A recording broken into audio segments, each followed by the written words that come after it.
اعوذ باللہ من الشیطان الرجیم بسم اللہ الرحمن الرحیم۔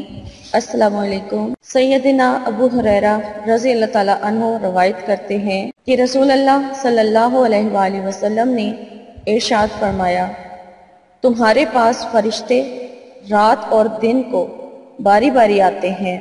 وہ آنے جانے والے فرشتے نماز فجر اور نماز عصر میں جمع ہوتے ہیں۔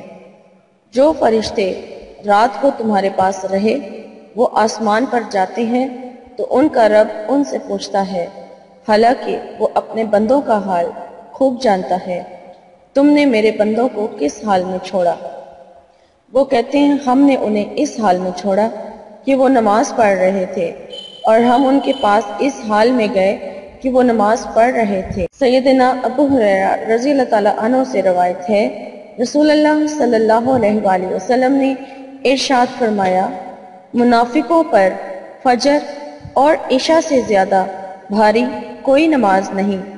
اگر انہیں ان نمازوں کا ثواب معلوم ہو جائے تو وہ ان میں ضرور پہنچیں، اگرچہ انہیں سرین پر گھسیٹ کر ہی آنا پڑے۔ سرین پر گھسیٹ کر آنے کا مطلب یہ ہے کہ اگر پاؤں سے چلنے کی طاقت نہ ہو تو نمازوں کے ثواب اور اجر کی کشش انہیں چوتڑوں کے بل چل کر مسجد پہنچنے پر مجبور کر دے، یعنی ہر حال میں پہنچے۔ سبحان اللہ۔ السلام علیکم، کیا حال ہے ویورز آپ لوگوں کے؟ میں امید کرتی ہوں آپ لوگ خیریت سے ہوں گے، اور میری دعا ہے کہ اللہ تعالیٰ آپ کو ہمیشہ اپنے حفظ و ایمان میں رکھے، آپ کی تمام جائز خواہشات، حاجات اور مقاصد جن کے لیے آپ وظائف کر رہے ہیں تو اللہ تعالیٰ انہیں اپنی بارگاہ میں قبول اور مقبول فرمائے، اور آپ کی تمام پریشانیوں سے اللہ تعالیٰ آپ کو نجات دلائے، اور اگر آپ لوگ بیماری میں مبتلا ہیں تو اللہ تعالیٰ اس بیماری سے آپ کو نجات دلائے۔ اگر کوئی محتاجی کی زندگی گزار رہا ہے، کسی قسم کی بھی محتاجی ہے، تو اللہ تعالیٰ اس محتاجی سے اس کو نجات دلائے، اور اگر کوئی رزق کی وجہ سے پریشان ہے، یعنی اس کا رزق جو ہے وہ تنگ ہے، تو اللہ تعالیٰ اس پر خاص رحمت کر دے۔ اور جو لوگ قرض کی وجہ سے پریشان ہیں، جن پر قرض ہیں، تو اللہ تعالیٰ ان کے قرض سے اتارنے کی کوئی غیب سے ان کے لیے انتظام فرما دے۔ آمین آمین آمین۔ ویورز مجھے بھی اپنی دعاؤں میں ضرور یاد رکھیں۔ شکریہ۔ میں آپ کی میزبان لیلا حاضر ہوں اپنے چینل میں۔ ویورز آج میں آپ لوگوں کے لیے سورہ اخلاص کا ایک بہت ہی مجرب عمل لے کر آئی ہوں، اور یہ اتنا مجرب ہے کہ جو شخص بھی اسے کرے گا وہ اپنے مقصد کو حاصل کر لے گا، یعنی پا لے گا۔ تو عمل میں آپ کو بتا دیتی ہوں، لیکن اس سے پہلے میں اپنے چینل کے لیے ریکویسٹ کروں گی کہ میرے چینل کو ابھی تک جن لوگوں نے سبسکرائب نہیں کیا ہے تو وہ پہلے میرے چینل کو سبسکرائب کر لیں، اور سبسکرائب کے ساتھ بیل آئیکن جو ہے اسے ضرور پریس کیا جائے تاکہ ویڈیو کا نوٹیفیکیشن جو ہے وہ لازمی حاصل ہو سکے، اور آپ لوگ میری کوئی ویڈیو جو ہے مس نہ کر سکیں۔ اور میری ویڈیوز اچھی لگیں تو لائک ضرور کیا کریں، کنجوسی نہ کیا کریں لائک کرنے میں، اور جو لوگ لائک کرتے ہیں اور کمنٹس کر کے میری حوصلہ افزائی کرتے ہیں ان کا میں تہہ دل سے بہت شکریہ ادا کرتی ہوں۔ تو چلیں ویورز، آج کے وظیفہ تو میں آپ کو بتا چکی ہوں کہ کس چیز کا میں آپ کے لیے، کون سی قرآن پاک کی صورت ہے جس کا میں آپ کے لیے وظیفہ لے کر آئی ہوں، تو کس طرح سے آپ نے یہ پڑھنا ہے اب میں آپ کو طریقہ بتا دیتی ہوں۔ پہلے میں آپ سے یہ کہتی چلوں کہ اس کی اجازت عام ہے، ہر کوئی اسے کر سکتا ہے، اس کے لیے اجازت کی ضرورت نہیں ہے۔ اور اس کے بعد میں آپ کو اس کا ٹائم بتا دیتی ہوں کہ یہ عشاء کی نماز کے بعد کا عمل ہے، اور آپ لوگ پھر مجھ سے پوچھیں گے کہ ہم اسے فجر کے بعد کر لیں یا ظہر کے بعد یا عصر کے بعد، تو یہ جو ہے خاص رات کے وقت کا عمل ہے۔ اگر آپ اسے رات میں کریں گے تو ہی آپ کو اس سے خاطر خواہ فائدہ حاصل ہوگا۔ عشاء کے بعد آپ اسے لیٹ نائٹ بھی کر سکتے ہیں، تو یعنی کہ کرنا آپ کو خاموشی میں ہے تاکہ کوئی بھی آپ کو بیچ میں ڈسٹرب نہ کرے، اور عمل جو ہے وہ 10 دن کا ہے۔ آج مجھے کمنٹ پر ایک میری سبسکرائبر نے کہا کہ ہمیں کوئی ایسا وظیفہ بتائیں جس کی مدت کم ہو، تو یہ آئی تھنک بہت کم مدت ہے، 10 دن کا عمل ہے صرف، اور وہ چاہیں تو یہ عمل کر سکتے ہیں، کیونکہ یہ جو عمل ہے سورہ اخلاص کا یہ ایک تو مجرب بہت ہے، اور اس سے جو بھی آپ وظیفہ کریں گے اس میں آپ کو انشاءاللہ تعالیٰ کامیابی لازمی ملے. دیر اور سویر تو اللہ کے ہاتھ میں ہے، لیکن ملے گی ضرور آپ کو کامیابی. اور اس کی مدت 10 دن ہے صرف، تو کرنا بھی آسان ہے. سورہ اخلاص زبانی سب کو یاد ہوتی ہے، آرام سے ہو جائے گی.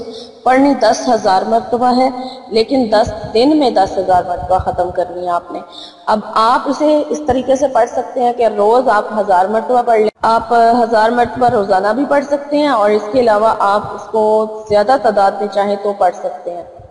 یعنی کہ آپ نے 10 دن کے اندر 10,000 پوری کرنی ہے سورہ اخلاص. اور اپنی کسی بھی ایک حاجت کو لے کر، صرف ایک حاجت کو ذہن میں رکھ کر، کسی بھی ایک مقصد کو ذہن میں رکھ کے تو آپ یہ عمل کریں. اور اگر آپ اس عمل کو دوبارہ کسی دوسری حاجت کے لیے کرنا چاہیں تو پھر وہ بھی آپ کر سکتے ہیں. لیکن پہلے جو 10 دن آپ کریں گے وہ کسی ایک حاجت کے لیے کریں. وہ آپ کو بہتر پتہ ہے کہ آپ نے کس مقصد کے لیے کرنا ہے. کوئی بھی دنیا کا مقصد، کوئی بھی، شادی کے لیے بھی کر سکتے ہیں، کیونکہ شادی کے لیے مجھے آج کمنٹ تھا کہ کم مدت والا عمل بتائیں، تو یہ شادی کے لیے بہت مجرب عمل ہوگا اگر آپ اسے کریں گے. جن لڑکیوں کی شادیاں نہیں ہو رہی یا لڑکوں کی نہیں ہو پا رہی ہیں، وہ اگر اسے کرنا چاہیں تو آرام سے کر سکتے ہیں. اگر پسند کی شادی کے لیے بھی کرنا چاہتے ہیں تو وہ یہ عمل کر سکتے ہیں. اور کاروبار میں برکت کے لیے بھی کیا جا سکتا ہے. اور اپنی سٹڈی کے حوالے سے، جیسے بہت سے لوگ سٹڈی کے حوالے سے وظیفہ مانگتے ہیں کہ امتحانات میں کامیابی کے لیے، تو اسے امتحانات میں کامیابی کے لیے بھی کیا جا سکتا ہے. اور اس کے علاوہ ویزا حاصل کرنے کے لیے جو کرنا چاہتے ہیں وہ بھی کر سکتے ہیں. محبت کے لیے اگر آپ کریں گے تو بھی یہ عمل بہت مجرب ہوگا. اور اس کے علاوہ آپ کو بہتر پتہ ہے کہ آپ کے کیا کیا مقصد ہیں جن کے لیے آپ وظیفہ مانگتے ہیں. تو یہ عمل آپ ضرور کر کے دیکھیں، انشاءاللہ تعالی آپ کو اس سے بہت فائدہ حاصل ہوگا، اور آپ کو آپ کے مقصد میں کامیابی ضرور حاصل ہوگی اگر وہ آپ کے حق میں بہتر ہوگا تو.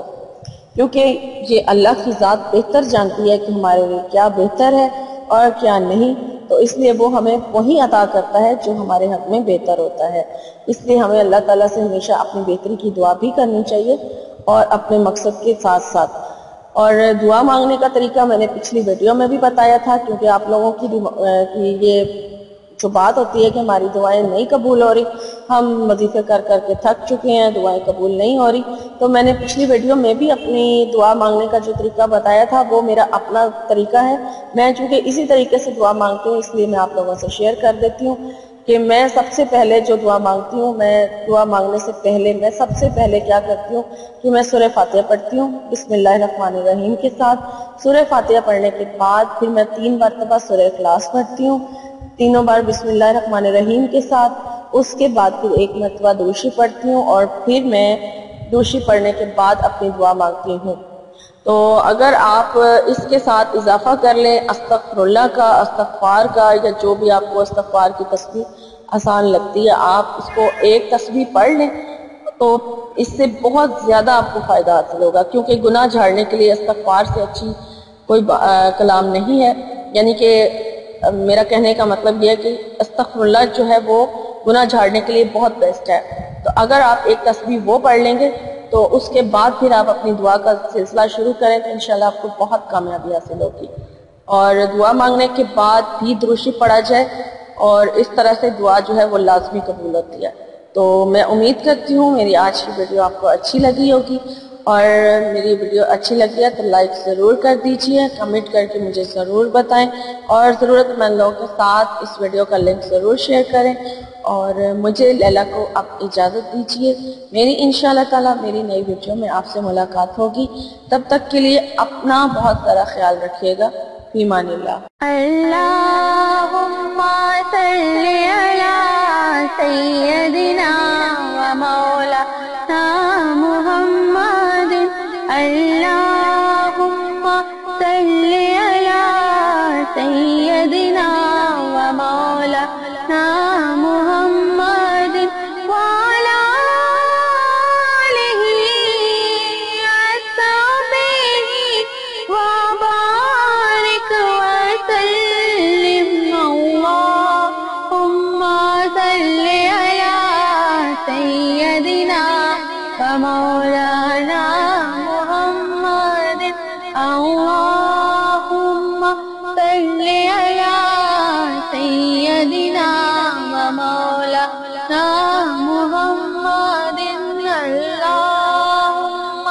صل على سيدنا ومولانا محمد اللهم صل على سيدنا